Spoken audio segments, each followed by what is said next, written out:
We often hear people ask the question, what's on your bucket list? And over time, one's bucket can become larger and larger and larger with more things that person thinks need to be included inside. Today, I want to ask, what if your bucket were very small and you could only put a few essential items in it? What would be in your small bucket list? Perhaps you think of the words in Micah 6 and verse 8. He has told you, O man, what is good, and what does the Lord require of you but to do justice and to love mercy and to walk humbly with your God? Or you might think of 1 Timothy 6:8.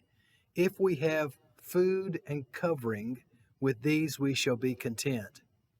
Or when Jesus asked regarding the two great commandments, he said in Matthew 22:37 and 38, love the Lord your God with all your heart, soul, and strength, and love your neighbor as yourself.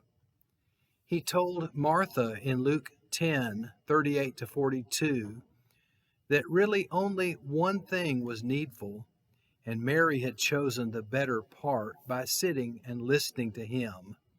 And Paul wrote in Philippians 3, this one thing I do, I press on, that I may lay hold of that for which Christ Jesus has laid hold of me.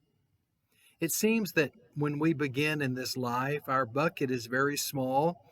As newborn babies, our needs are few. They may be serious, and yet there aren't that many of them.